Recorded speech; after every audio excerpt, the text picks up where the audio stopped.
আগরতলা শহর থেকে আমরা যখন নির্মহলের উদ্দেশ্যে রওনা দিছি প্রতিমধ্যে সিপাহী জেলা জুলজিক্যাল পার্কটা দেখলাম। তখন আমরা সিদ্ধান্ত নিলাম এই জুলজিক্যাল পার্কটার ভিতরে গিয়া ঢুকিয়া আমরা দেখতাম। তো সেখানে গিয়া পশু পাখি প্রায় উন্মুক্ত অবস্থা দেখা গেছে। যেমনটা গুয়াহাটি চিড়িয়াখানাত গেলে বানরের উপদ্রব দেখা যায়, তেমনিভাবে ইকানোর একদম গেইটর আপনার বানর দেখা গেছে। তো আরও অবাক হইলাম যে এখানেও প্রচ্ছন্ন মানুষ ভিড় জমাইছেন।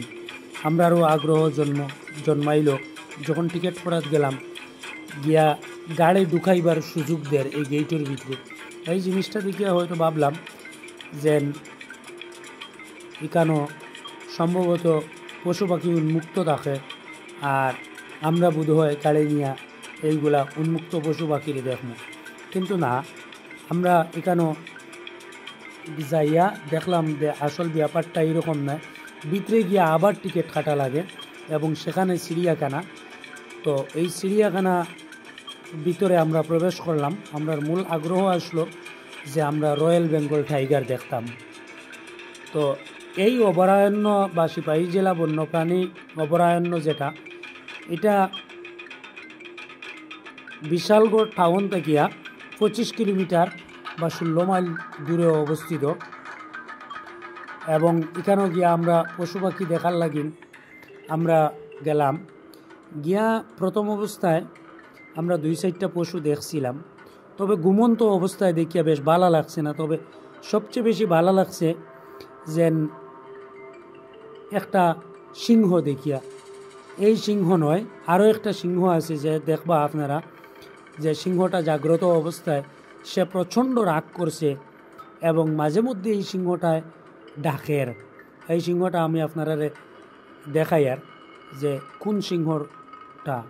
প্রথমে গিয়ে এই সিংহটা পাইছি। এই সিংহটা আপনার ঘুমন্ত অবস্থায় দর্শনার্থীরা তারা দেখরা, হ্যাঁ, কিন্তু এই জিনিসটা ভ্রুক্ষেপও করেন না।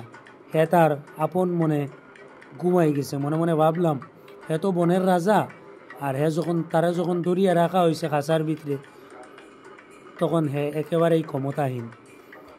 তো পৃথিবীর মানুষগুলোও ঠিক একই রকম, যে উন্মুক্ত অবস্থায় যখন থাকে দুর্বলের উপর অত্যাচার করে, কিন্তু বনের রাজা যখন খাঁচার ভিতরে থাকে তখন তার সবগুলা শক্তি একেবারেই যায় গিয়া, শক্তিহীন হয়ে পড়ে, তখন হে একবারে অসহায় হয়ে যায়।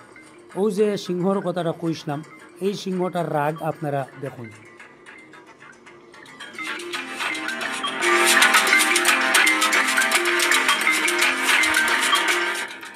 এদিক থেকে ওদিকে আটাআটি করে বারবার, এবং দেখিয়া মানে এই সিংহটারে দেখিয়া মনে হয়েছে যে হে এই মুহূর্তে যদি বার হইতে পারতো তাহলে এখানো মানুষগুলারে আস্ত রাখলো না। অনেক এই সিংহর গর্জন শুনছি একবারেই কিনার তাকিয়া।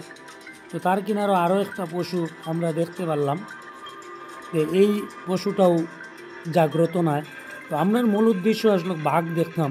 তো বাঘরে অনেক খুঁজাইলাম, তো আর বাঘ পাই না। পরবর্তীতে ওই রাস্তার দিকে যাই আর দেখি কেন বাঘ আছে, রয়্যাল বেঙ্গল টাইগার আছে দেখিয়া আমরা আগে দিয়ে গেলাম, দেখি পাইনি।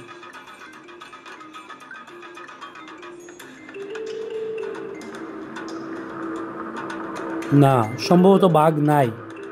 না, ওই বাঁশঝাড়ের ভিতরে অবশেষে আমরা আবিষ্কার করলাম একটা বাঘ আছে। দূর থেকে তারা দেখা যায়, আমি আপনারা জুম করিয়া দেখাই। আর ও দেখুন বাঘটা আছে, হে আপন মনে শুইয়া আছে, তার কোনো ভ্রুক্ষেপ নাই যে দর্শনার্থীরা তারা দেখিয়া মজা পাইতরা। অবশেষে সিপাহী জেলার ওই ঐতিহ্যবাহী পার্ক দেখে আমরা ফিরে এলাম। সবাইকে সাথে থাকার জন্য ধন্যবাদ।